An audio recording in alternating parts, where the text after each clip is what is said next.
Haunted Bookshop, the classic tale by Christopher Morley. Chapter 1. If you are ever in Brooklyn, that borough of superb sunsets and magnificent vistas of husband-propelled baby carriages, it is to be hoped you may chance upon a quiet by-street where there is a very remarkable bookshop. This bookshop, which does business under the unusual name Parnassus at Home, is housed in one of the comfortable old brownstone dwellings which have been the joy of several generations of plumbers and cockroaches.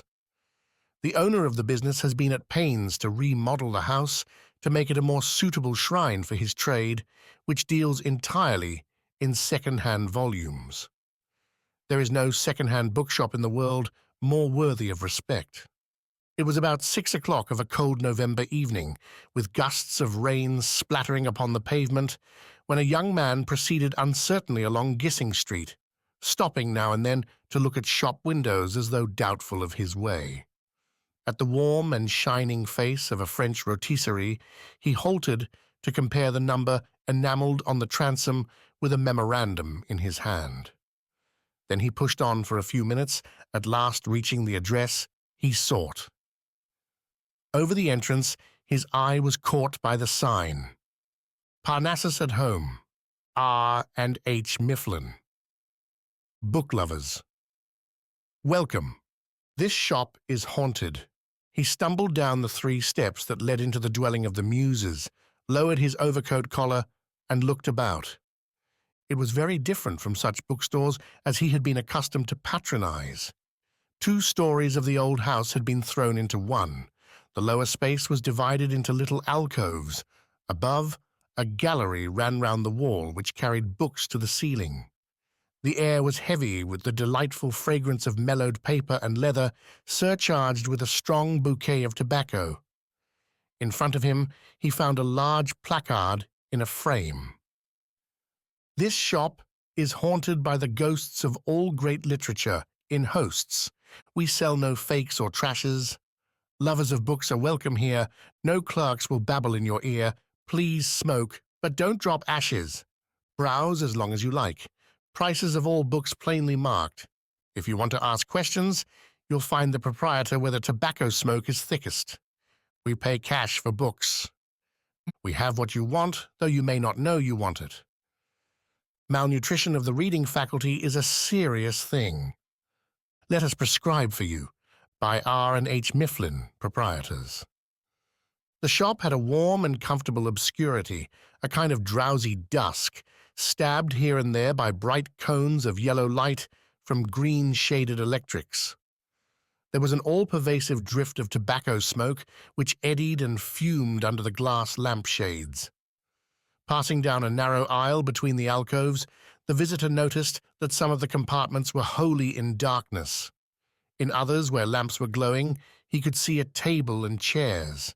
In one corner, under a sign lettered Essays, an elderly gentleman was reading, with a face of fanatical ecstasy illumined by the sharp glare of electricity.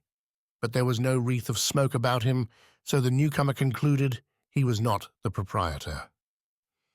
As the young man approached the back of the shop, the general effect became more and more fantastic. On some skylight far overhead, he could hear the rain drumming. But otherwise the place was completely silent, peopled only, so it seemed, by the gurgitating whirls of smoke and the bright profile of the essay reader. It seemed like a secret fane, some shrine of curious rites, and the young man's throat was tightened by a stricture which was half agitation and half tobacco. Towering above him into the gloom were shelves and shelves of books, darkling toward the roof. He saw a table with a cylinder of brown paper and twine, evidently where purchases might be wrapped, but there was no sign of an attendant. This place may indeed be haunted, he thought, perhaps by the delighted soul of Sir Walter Raleigh, patron of the weed, but seemingly not by the proprietors. His eyes, searching the blue and vaporous vistas of the shop, were caught by a circle of brightness that shone with a curious egg-like luster. It was round and white, gleaming in the sheen of a hanging light, a bright island in a surf of tobacco smoke.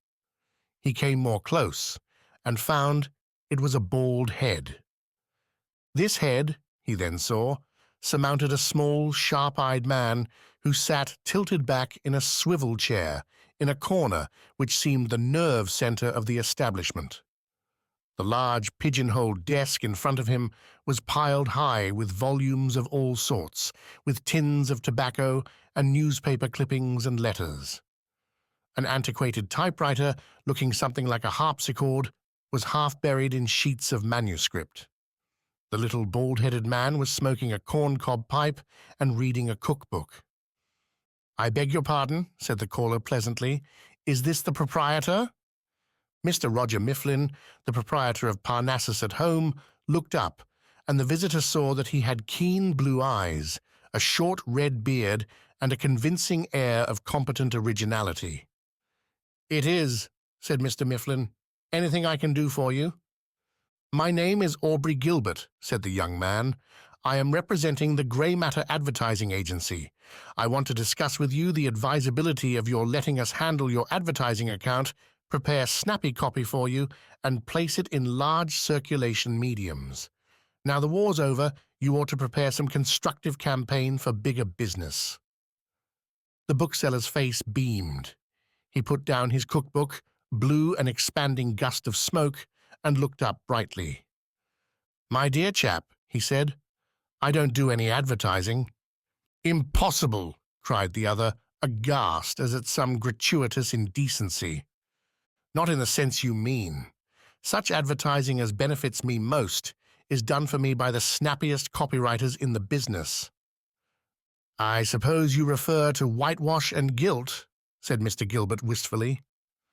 "Not at all.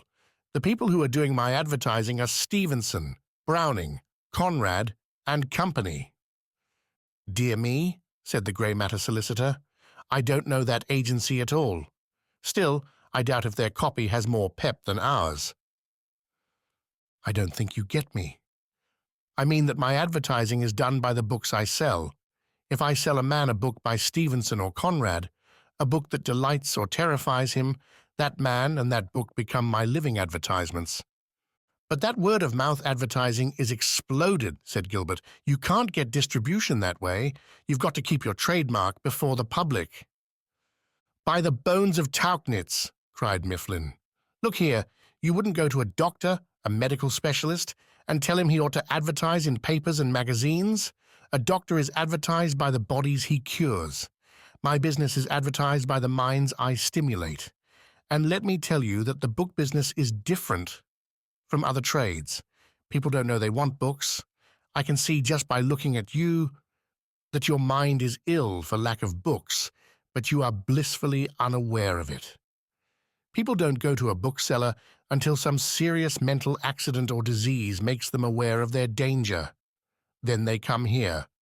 For me to advertise would be about as useful as telling people who feel perfectly well that they ought to go to the doctor. Do you know why people are reading more books now than ever before? Because the terrific catastrophe of the war has made them realize that their minds are ill. The world was suffering from all sorts of mental fevers and aches and disorders, and never knew it. Now our mental pangs are only too manifest.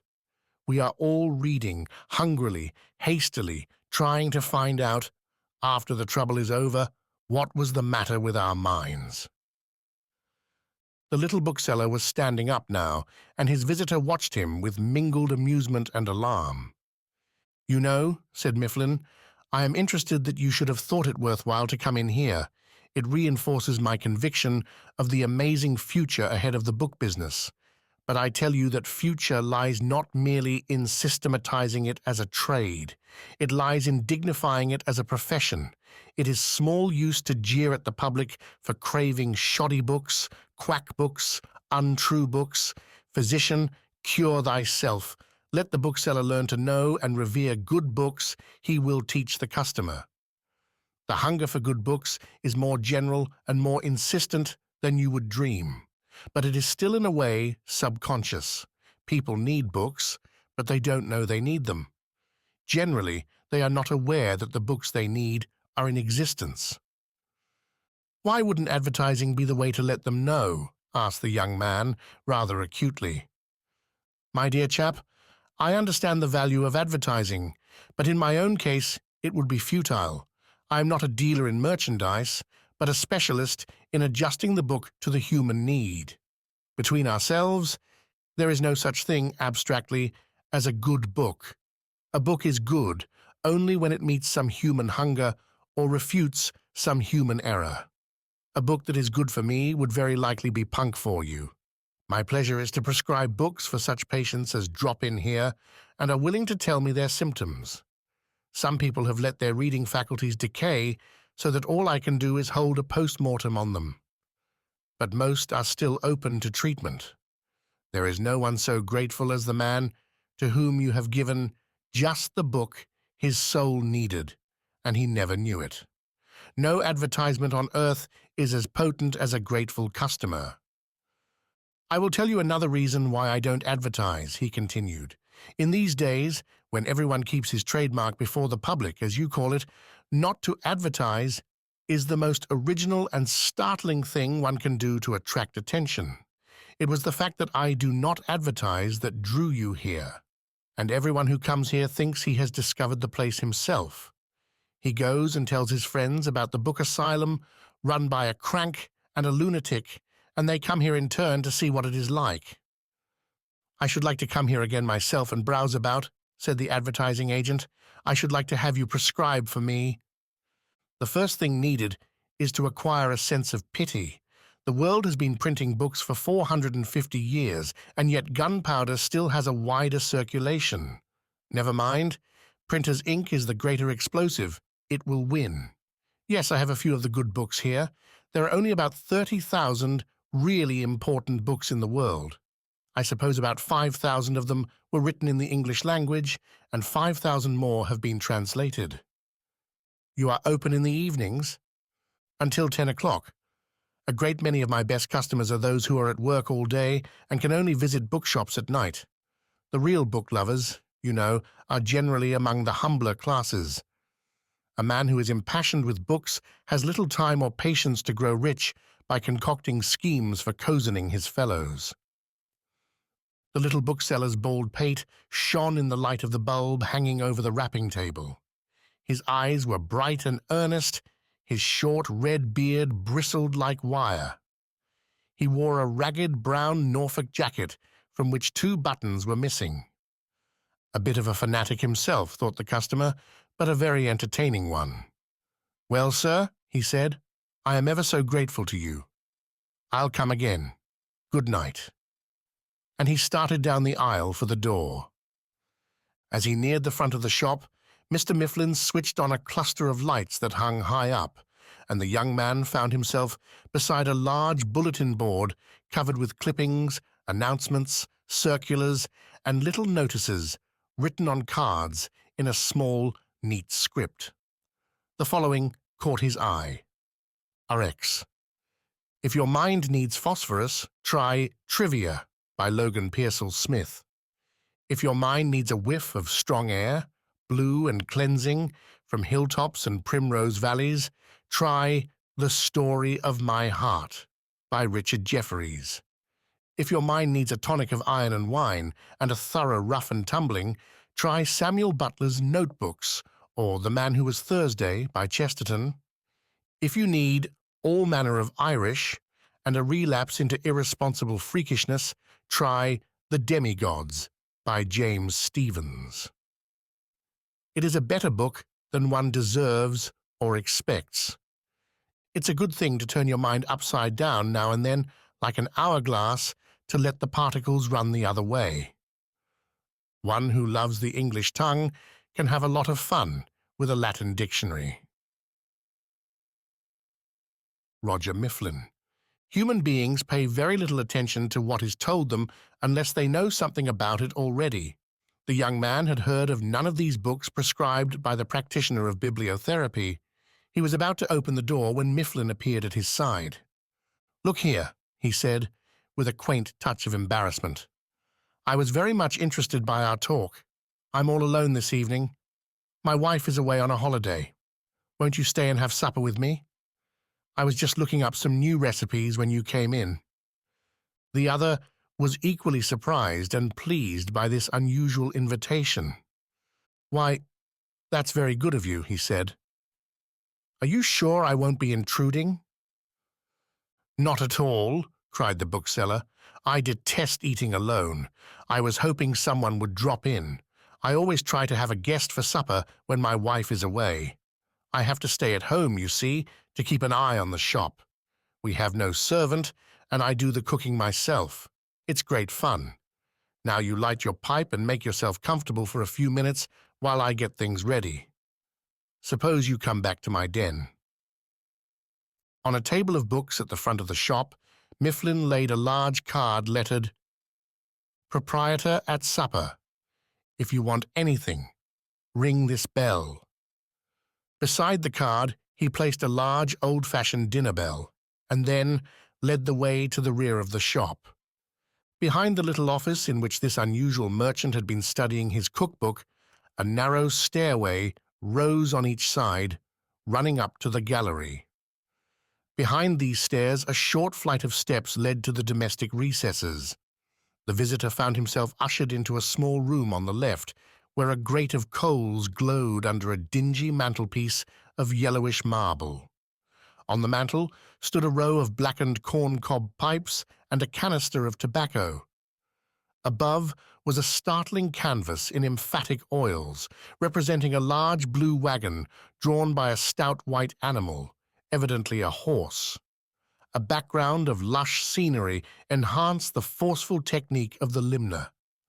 The walls were stuffed with books, 2 shabby, comfortable chairs were drawn up to the iron fender, and a mustard-colored terrier was lying so close to the glow that a smell of singed hair was sensible. "There," said the host, "this is my cabinet, my chapel of ease. Take off your coat and sit down." "Really," began Gilbert, "I'm afraid this is—" "Nonsense! Now you sit down and commend your soul to Providence and the kitchen stove. I'll bustle round and get supper." Gilbert pulled out his pipe and, with a sense of elation, prepared to enjoy an unusual evening. He was a young man of agreeable parts, amiable and sensitive. He knew his disadvantages in literary conversation, for he had gone to an excellent college where glee clubs and theatricals had left him little time for reading. But still he was a lover of good books, though he knew them chiefly by hearsay. He was 25 years old, employed as a copywriter by the Grey Matter advertising agency. The little room in which he found himself was plainly the bookseller's sanctum and contained his own private library. Gilbert browsed along the shelves curiously. The volumes were mostly shabby and bruised. They had evidently been picked up one by one in the humble mangers of the second-hand vendor. They all showed marks of use and meditation.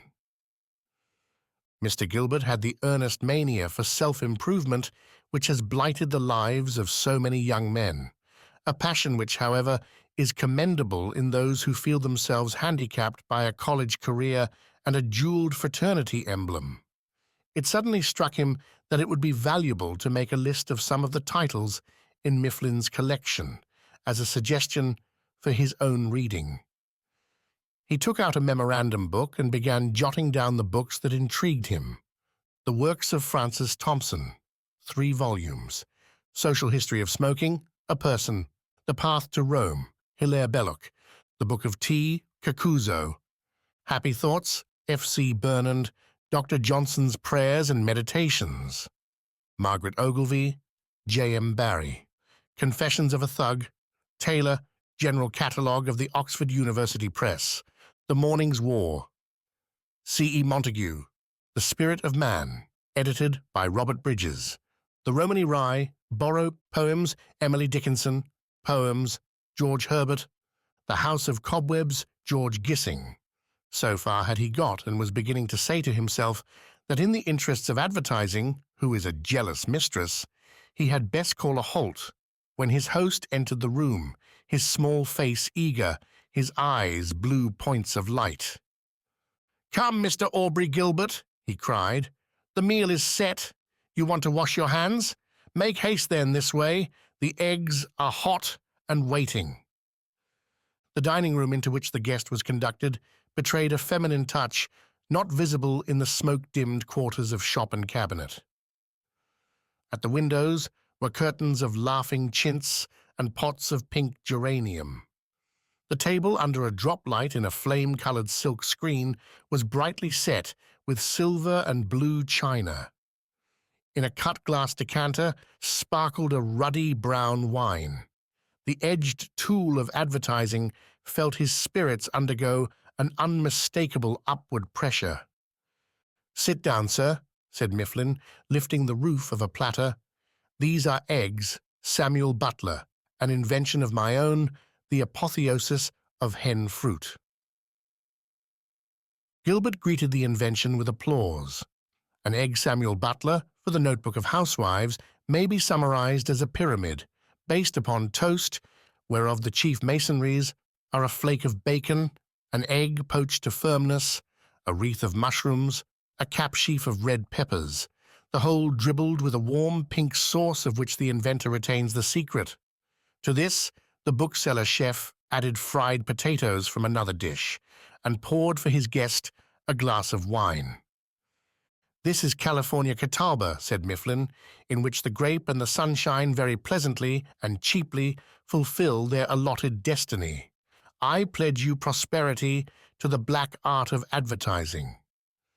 The psychology of the art and mystery of advertising rests upon tact, an instinctive perception of the tone and accent which will be en rapport with the mood of the hearer. Mr. Gilbert was aware of this, and felt that quite possibly his host was prouder of his whimsical avocation as gourmet than of his sacred profession as a bookman. "Is it possible, sir," he began in lucid Johnsonian, "that you can concoct so delicious an entree in so few minutes? You are not hoaxing me. There is no secret passage between Gissing Street and the laboratories of the Ritz?" "Ah, you should taste Mrs. Mifflin's cooking," said the bookseller.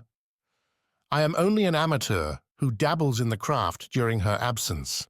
She is on a visit to her cousin in Boston. She becomes, quite justifiably, weary of the tobacco of this establishment, and once or twice a year it does her good to breathe the pure serene of Beacon Hill. During her absence it is my privilege to inquire into the ritual of housekeeping. I find it very sedative after the incessant excitement and speculation of the shop." "I should have thought," said Gilbert, "that life in a bookshop would be delightfully tranquil." "Far from it. Living in a bookshop is like living in a warehouse of explosives. Those shelves are ranked with the most furious combustibles in the world, the brains of men. I can spend a rainy afternoon reading, and my mind works itself up to such a passion and anxiety over mortal problems as almost unmans me. It is terribly nerve-wracking. Surround a man with Carlyle, Emerson, Thoreau, Chesterton, Shaw, Nietzsche, and George Ade. Would you wonder at his getting excited? What would happen to a cat if she had to live in a room tapestried with catnip? She would go crazy." "Truly, I had never thought of that phase of bookselling," said the young man. "How is it, though, that libraries are shrines of such austere calm? If books are as provocative as you suggest, one would expect every librarian to utter the shrill screams of a hierophant, to clash ecstatic castanets in his silent alcoves." "Ah, my boy, you forget the card index. Librarians invented that soothing device for the febrifuge of their souls, just as I fall back upon the rites of the kitchen. Librarians would all go mad, those capable of concentrated thought, if they did not have the cool and healing card index as medicament. Some more of the eggs?" "Thank you," said Gilbert. "Who was the butler whose name was associated with the dish?" "What?" cried Mifflin in agitation. "You have not heard of Samuel Butler, the author of The Way of All Flesh? My dear young man, whoever permits himself to die before he has read that book, and also Erewhon, has deliberately forfeited his chances of paradise. For paradise in the world to come is uncertain, but there is indeed a heaven on this earth, a heaven which we inhabit when we read a good book. Pour yourself another glass of wine, and permit me—" Here followed an enthusiastic development of the perverse philosophy of Samuel Butler, which, in deference to my readers, I omit.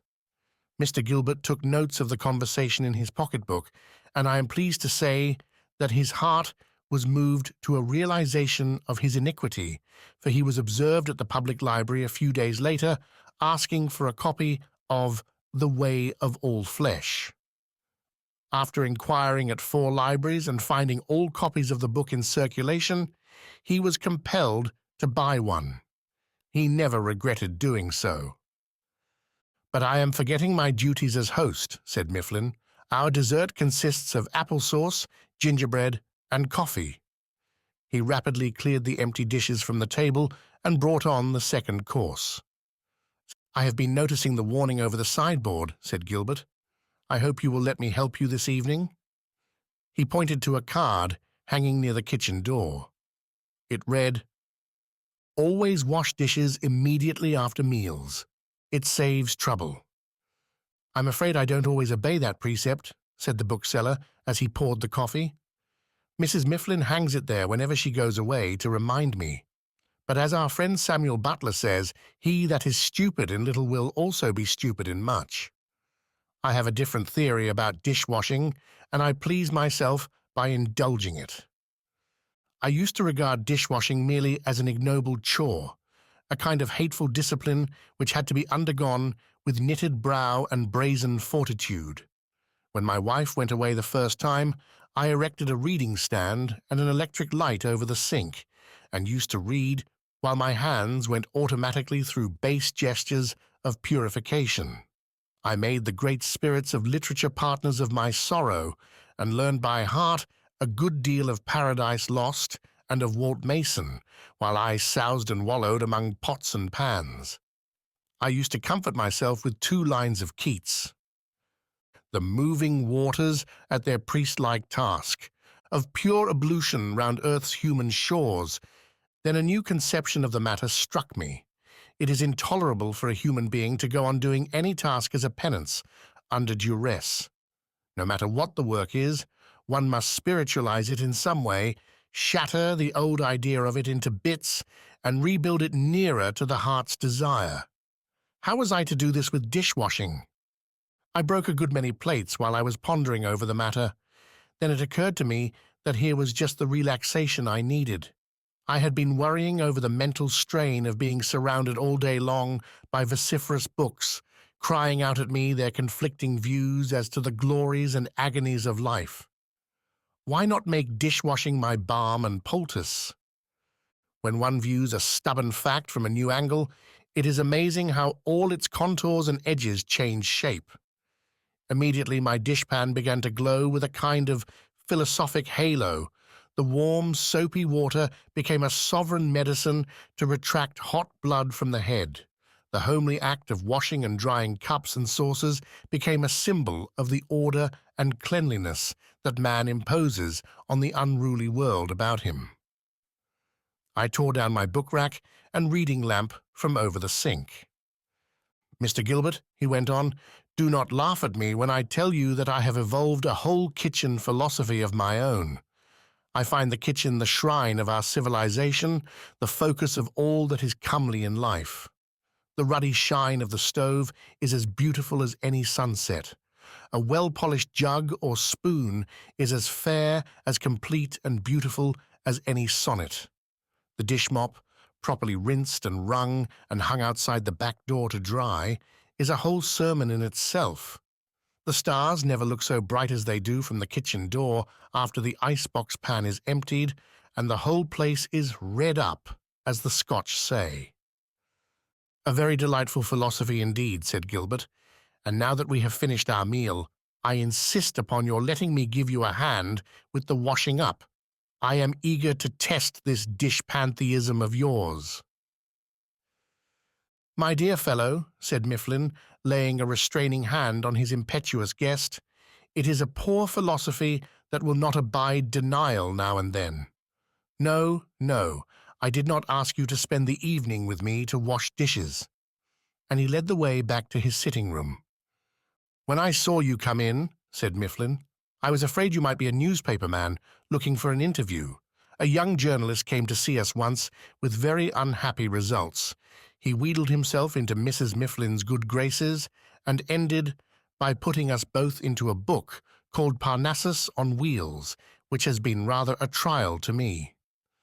In that book he attributes to me a number of shallow and sugary observations upon bookselling that have been an annoyance to the trade. I am happy to say, though, that his book had only a trifling sale. I have never heard of it, said Gilbert. No, if you are really interested in bookselling, you should come here some evening to a meeting of the Corn Cob Club. Once a month, a number of booksellers gather here, and we discuss matters of bookish concern over corn cobs and cider. We have all sorts and conditions of booksellers. One is a fanatic on the subject of libraries. He thinks that every public library should be dynamited.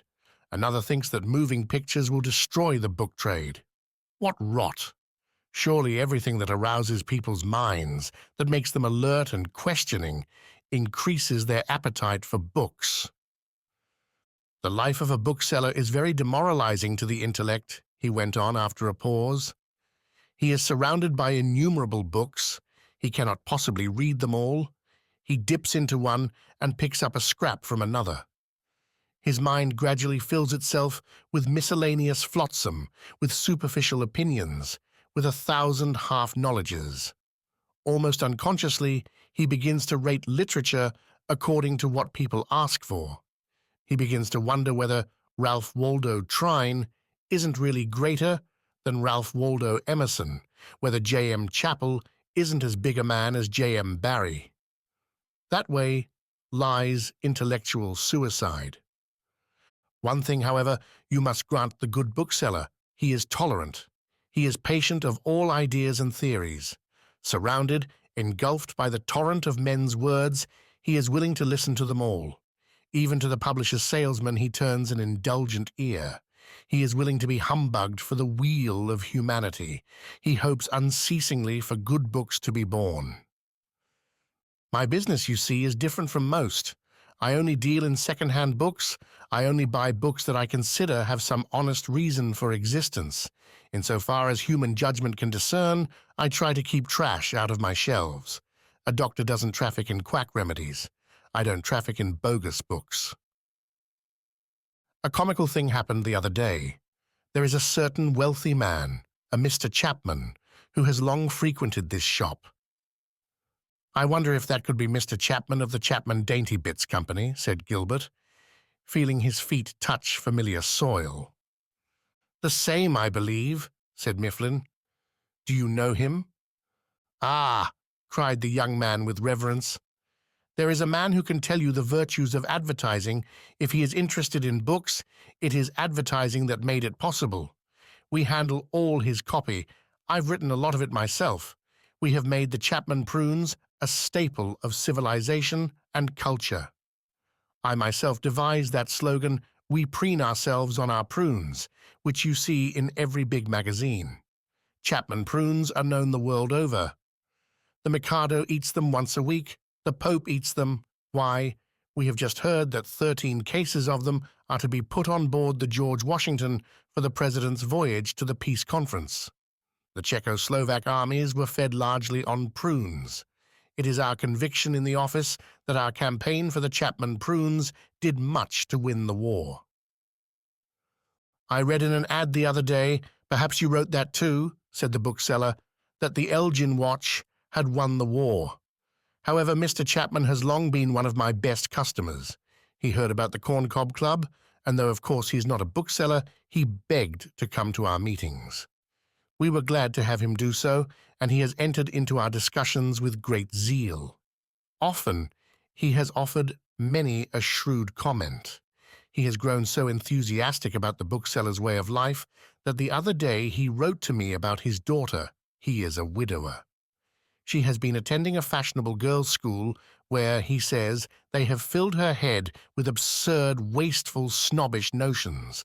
He says she has no more idea of the usefulness and beauty of life than a Pomeranian dog. Instead of sending her to college, he has asked me if Mrs. Mifflin and I will take her in here to learn to sell books. He wants her to think she is earning her keep, and is going to pay me privately for the privilege of having her live here. He thinks that being surrounded by books will put some sense in her head. I am rather nervous about the experiment, but it is a compliment to the shop, isn't it? "Yeah, gods," cried Gilbert, "what advertising copy that would make!" At this point, the bell in the shop rang, and Mifflin jumped up. "This part of the evening is often rather busy," he said. "I'm afraid I'll have to go down on the floor. Some of my habitués rather expect me to be on hand to gossip about books." "I can't tell you how much I've enjoyed myself," said Gilbert. "I'm going to come again and study your shelves." "Well, keep it dark about the young lady," said the bookseller. "I don't want all you young blades dropping in here to unsettle her mind. If she falls in love with anybody in this shop, it'll have to be Joseph Conrad or John Keats." As he passed out, Gilbert saw Roger Mifflin engaged in argument with a bearded man who looked like a college professor. "Carlyle's Oliver Cromwell," he was saying. "Yes, indeed. Right over here. Hello, that's odd. It was here."